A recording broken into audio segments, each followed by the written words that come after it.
Galera, a coisa já não estava muito bonita, né? Agora ficou feia de vez. A coisa que já estava feia ficou ainda mais feia. O CRB derrotou ontem o Lanterninha Brasil de Pelotas, fez o seu dever de casa, né? Todo mundo sabia que isso ia acontecer. E agora a distância do CRB, quarto colocado, para o Vasco, que está em nono, 10 pontos. 10 pontos separam o Vasco do quarto colocado, restando 13 jogos por fazer. Uma missão praticamente impossível para o nosso clube nessa missão aí de tentar o retorno para a elite do Campeonato Brasileiro. A situação complicou demais.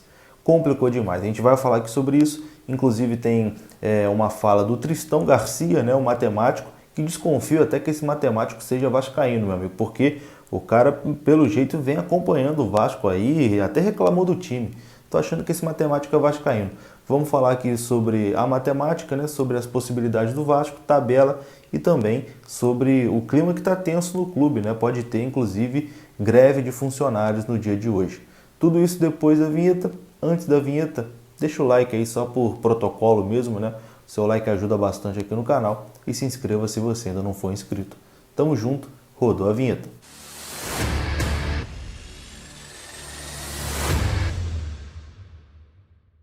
Então bora lá, meus amigos, começando mais um vídeo aqui no canal. Eu sou o Juninho e bom, como eu disse na abertura, né? A coisa já não estava muito bonita, a tabela já estava feia para o nosso lado. Olhar a tabela da Série B do Campeonato Brasileiro é um desespero, é uma agonia.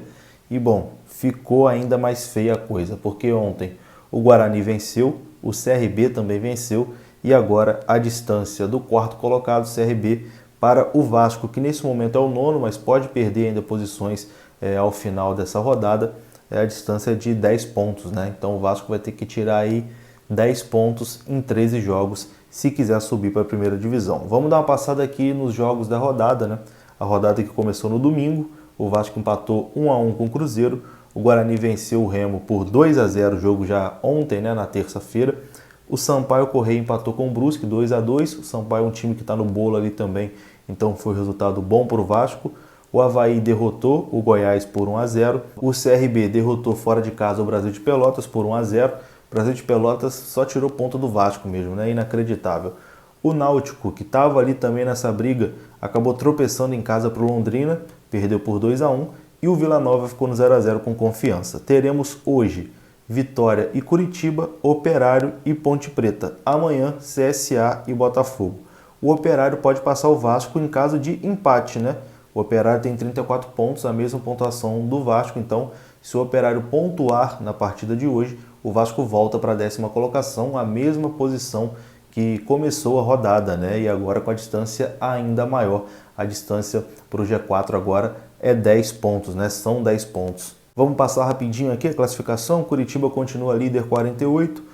O Goiás tem 45, Botafogo 44, CRB 44, fecha o G4.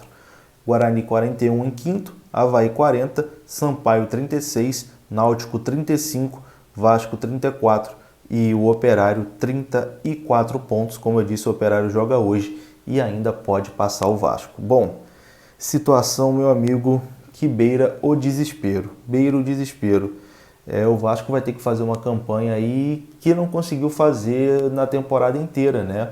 O Vasco vai ter que, nesses 13 jogos aí que restam, vencer pelo menos 9. Vencer 9 e arrumar uns empates. Ou então vencer 10, né? Porque se vencer 10 jogos, aí sobe com toda certeza. Porque chegaria aos 64 pontos. 64 pontos é o número mágico, né? Com 64 você sobe. O Vasco tem 34, se vencer 10, 30 pontos, faz 64. Inclusive, essa é a conta do Tristão Garcia, o matemático renomado aí que fala sobre futebol, né? Já sempre em reta final de campeonato tem o Tristão Garcia aí calculando, né, chance de título, rebaixamento, etc e tal. E ele falou sobre as possibilidades do Vasco nesse campeonato. E cara, reparem na forma que o Tristão Garcia fala sobre o Vasco. Eu acho que esse cara é vascaíno. Esse áudio aqui ele mandou para o canal Atenção Vascaínos, créditos aí para o canal Atenção Vascaínos, né? Mas o Tristão Garcia até reclama, né? Pô, o time não é bom, o time conseguiu perder pro Londrina em casa, pô, o time fez um segundo turno horroroso, enfim, reclamação de torcedor vascaíno do Tristão Garcia e que passou ali, né, o que a matemática diz sobre o atual momento do Vasco.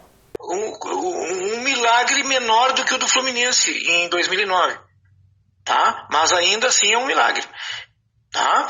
Porque o Vasco tem 34 pontos e ele precisa... Só tem 13 jogos, ele já está uma rodada na frente dos demais, tá? Então, ele precisa, para não depender dos outros fortemente, umas 10 vitórias, fazer esses 64 pontos, tá? Talvez 9 vitórias com sorte, mais algum empate, mas tu vê que não tem muito jogo para algum jogo ele vai perder, o time não é tão bom assim, né? Tu entende? Então eu tenho que mudar da água pro vinho. Aí ele vai fazer os 64 pontos que levam pra Série A e vai tirar alguém que tá lá, né? Muito provavelmente, e subir pra Série A. Então isso porque o Vasco se atrasou muito na virada do turno. Nós estamos com 6 rodadas do retorno, perfeito? O Vasco fez 1 ponto por jogo, fez 6 pontos. Isso aí, ao invés de média de acelerar para vir pra Série A, o que ele fez? Ele fez uma média de rebaixamento. Então ele jogou o Vasco para baixo. E o último jogo do turno também já tinha sido uma desgraça, porque ele tinha perdido em casa para o Londrina, um time da zona de rebaixamento, e isso tudo coincidiu com aquele negócio. Eu não sei se teve algum efeito, parece que entrou no time, e o Vasco vinha bem até a rodada 18. Não bem, bastava ele melhorar um pouco, ele entrava no G4.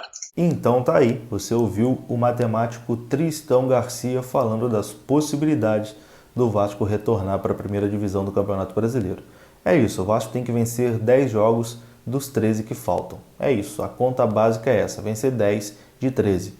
Muito difícil, muito difícil. Você, vascaíno, você ainda acredita? Meu amigo aí, você ainda acredita? Seja sincero para mim. Eu, assim, racionalmente não acredito. Acho que é impossível, esse time não vai conseguir ganhar 10 jogos. Mas, assim, o coração, né, ainda mantém um restinho de esperança de que, enfim, as coisas podem acontecer, mas é muito difícil, não estou aqui para iludir ninguém, eu acho que a vaca deitou e o Vasco, infelizmente, vai ficar mais uma temporada na Série B. Importante deixar claro, né? O Vasco, se permanecer na Série B, por conta da incompetência de quem não conseguiu fazer o mínimo, que é colocar o time de volta na primeira divisão. Vai ser o maior vexame da história do Vasco, protagonizado por Alexandre Pássaro, por Jorge Salgado e toda a sua cúpula aí que conseguiu fazer a pior temporada da história do futebol do Vasco. Inacreditável, inacreditável. Bom, e para finalizar esse vídeo aqui, eu vou trazer uma informação do Globoesporte.com que falou sobre uma possibilidade de greve hoje em São Januário de alguns funcionários, né? A matéria do Globo Esporte diz o seguinte, eu vou ler aqui na íntegra para vocês. O atraso de salário voltou a ser rotina no Vasco. Nessa terça-feira, sob a ameaça de greve dos funcionários, o presidente Jorge Salgado se reuniu com alguns trabalhadores para tratar dos 2 meses de débito em São Januário. Salgado não deu previsão de pagamento, mas informou aos colaboradores que o clube aguarda a liberação de recursos bloqueados pela Justiça. Quando isso ocorrer, o mês de julho será quitado. A expectativa é de que isso ocorra nos próximos dias. Por hora, a paralisação foi descartada, mas não totalmente. Afinal, alguns cogitam não trabalhar na operação do jogo contra o Goiás segunda-feira, caso não recebam. O Vasco completou 2 meses de salários atrasados a funcionários, CLT e jogadores. CLT, mas alguns também recebem direitos de imagem. Importante frisar, os jogadores não ameaçam fazer greve. A remuneração referente a julho e agosto ainda não foi paga. Embora a lei trabalhista diga que isso deve ser feito até o 5º dia útil de cada mês, o clube tem um acordo informal para quitar o pagamento no dia 20. Portanto, o atraso completou 2 meses na segunda-feira. Na última quinta, parte dos funcionários chegou a ensaiar uma paralisação. Nessa terça-feira, a desembargadora Edith Maria Corrêa Tourinho, presidente do TRT da primeira região, atendeu um pedido do Vasco. O clube solicitou que parte do dinheiro bloqueado para atender à execução de dívida de 93 milhões seja liberada para o pagamento de salários. Bom, é isso, né? Que coisa. Já não basta dentro de campo uma bagunça, fora de campo também a situação bem complicada. E, bom, como que a gente vai exigir que esses jogadores, que esse time tire o Vasco dessa situação e faça uma arrancada e rumo à primeira divisão se os caras estão com o salário atrasado? Como é que vai cobrar os caras? Como é que vai exigir mais dos caras? Se estão com 2 meses de salário atrasado, nem o básico estão conseguindo manter, aí é complicado, né? Aí realmente a vaca cada vez mais rola nesse brejo. Vai ser impossível tirar a vaca desse brejo. E é isso. Saudações vascaínas, um abraço, deixa o like aí, se inscreva. Até a próxima. Fui.